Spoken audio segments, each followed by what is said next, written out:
অতিকৈ মৰমৰ চেনেহৰ আমাৰ অতিকৈ মৰমৰ চেনেহৰ বিহুবলীয়া ৰাইজ, আপোনালোকে জানে আমি যোৱা 2 বছৰ আমি বিহু পাতিব পৰা নাছিলো সেই কৰোনা ভাইৰাছ ডালৰ কাৰণে।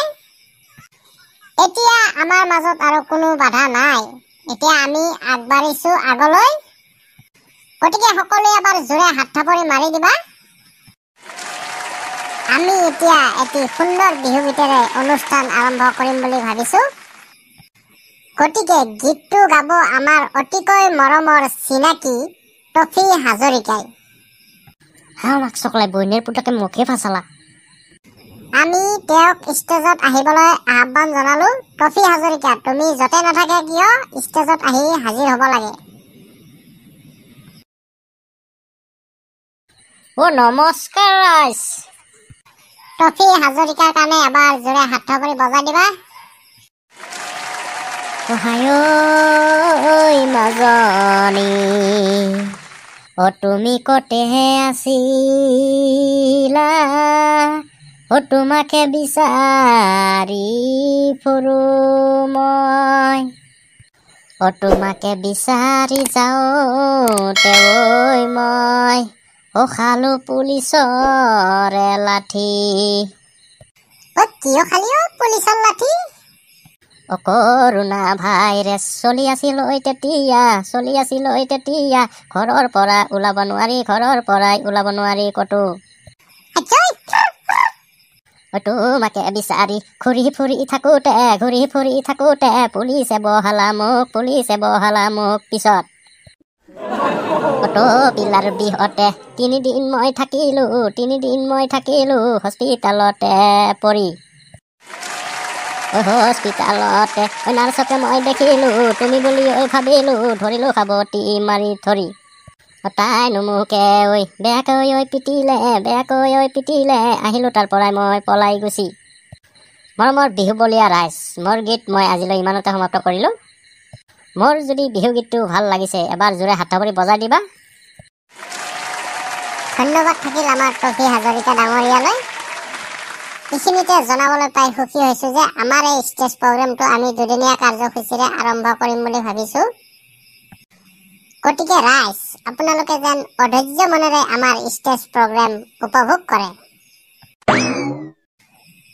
এইবাৰ আমাৰ মাজত আহিব এটি ডেন্স গ্ৰুপ।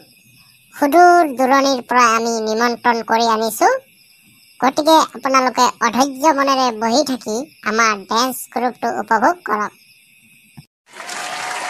আৰু আমাৰ ভলেণ্টিয়াৰবিলাকক কৈছো, যিসকলে বহি আছে তেওঁলোকক কোবাই উঠাই দিয়া, আৰু যিসকলে অনাই বনাই ঘূৰি আছে তেওঁলোকক টানি চোচৰাই আনি বহাই দিয়া। গতিকে আহক একেলগে আমি ডেন্স গ্ৰুপ উপভোগ কৰো।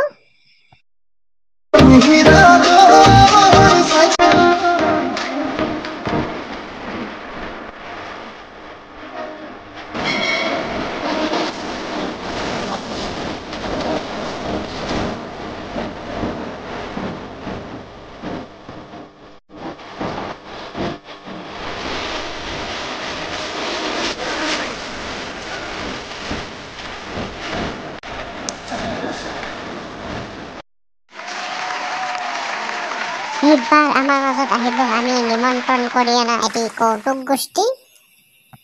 বিপুল ডাঙৰীয়া, আপোনাক ষ্টেজত আহিবলৈ আহ্বান জনোৱা হ'ল। মা কসম ৰাইজ, ভালে আছেনে?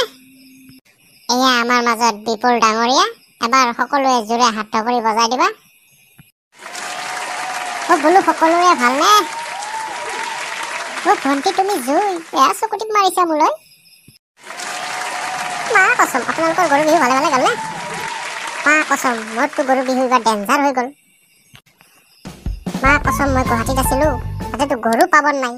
ৰাতিপুৱাই শুই উঠি আজিতো গৰু বিহু, গৰুটো বিচাৰি পোৱা নাই। পকা ৰাস্তাত কেইটামান পখৰা কুকুৰ শুই আছিল। মা কসম গোটেইকেইটাখিনি ব্ৰহ্মপুত্ৰত জবৰাই ধুই লৈ আহিলো। মা কসম এতিয়াতো মাহ হালধি সানিব লাগে।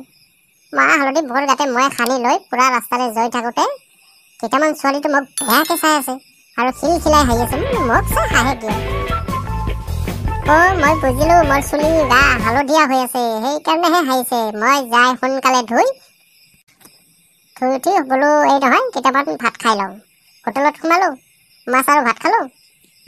অলপ দূৰতো গাড়ীবিলাকত আটা পাৰিব ধৰিলে, মাছ খোৱা কাছাৰী, মাছ খোৱা কাছাৰী, মাছ খোৱা কাছাৰী। মই ট্ৰাইবেল মানুহ, মই মাছ ভাত খাই আহিলোঁ। সিহঁতে কেনেকৈ গম পালা? মা কৈছোঁ মই পগলা হৈ গ'লোঁ। মই ভাবিলোঁ এই কথা নহয়, সোনকালে যাই মই বিলটো দি আহাই ভাল হ'ব। সোনকালে যাই মই আকৌ হোটেলত বিলটো দি আহিলোঁ। গতিকে বন্ধুসকল, আমি আজি আমাৰ ষ্টেজ প্ৰগ্ৰাম ইমানতে সমাপ্ত কৰিলোঁ। আশা ৰাখিছোঁ আমাৰ পাঠটো চাব বুলি। আমাৰ ছিংগাৰ হিচাপত থাকিব পাপন ডাঙৰীয়া। বন্ধুসকল, ভিডিঅ'টো যদি ভাল লাগে চেনেলটো ছাবস্ক্ৰাইব কৰি যাবলৈ নাপাহৰিব।